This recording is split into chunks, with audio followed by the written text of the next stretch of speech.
Қайырлы күн баршаңызға. Бүгін сіздермен өте тез дайындалатын, ең бастысы еш нәрсе пісірмей ақ дайын болатын тасбақа тортының рецебімен бөлісемін.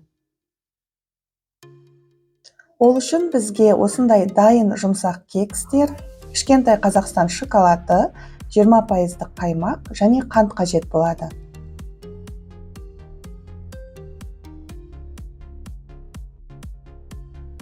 Ең алдымен қаймақты бір ыдысқа салып, үстінен бір кеседей қант қосып, жақсылап қасықпен араластырамыз.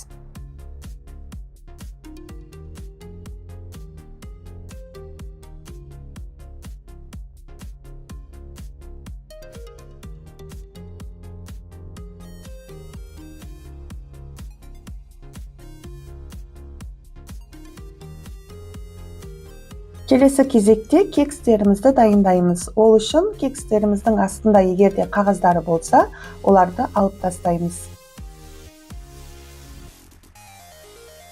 Одан кейін кекстерді дәл осылай белінен теңдей етіп бөліп шығамыз. Кекстерді бөлген кезде астыңғы жағын бір бөлек, үстіңгі жағын бір бөлек қоямыз.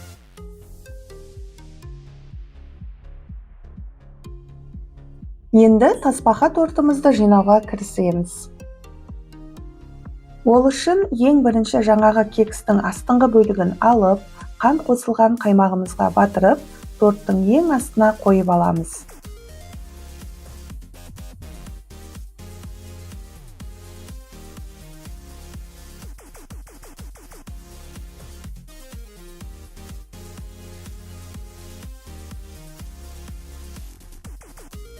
Дәл осылай кекстің үстіңгі бөлігін де қаймаққа батырып, торттың үстіңгі бетіне қойып, тасбақаның үстінде етіп, тау сияқты етіп қалап шығамыз.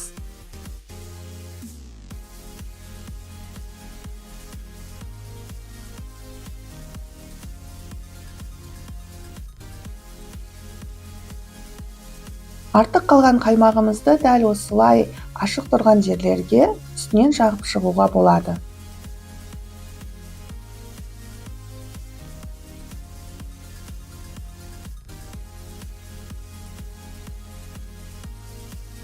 Келесі кезекте жаңағы кішкентай Қазақстан шоколадымызды алып, бірнеше бөліктерге сындырып, үстінен кішкене мөлшерде сүт қосып, микроволновкада ертіп аламыз.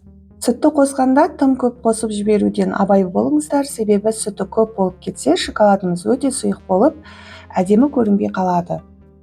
Одан кейін осылай торттың бетіне еріген шоколадымызды үстінен төмен қарай бетіне ағызып, сәндеп шығамыз. Міне тортымыз да дайын. Енді біздің тортымыздың бетіндегі шоколадты қату үшін 20-30 минутқа холодильникке қойып, ары қарай жей берсеңіздер болады. Рецепт сіздерге пайдалы болса, каналға тіркеліп, видеоның астына лайк басып кетіңіздер.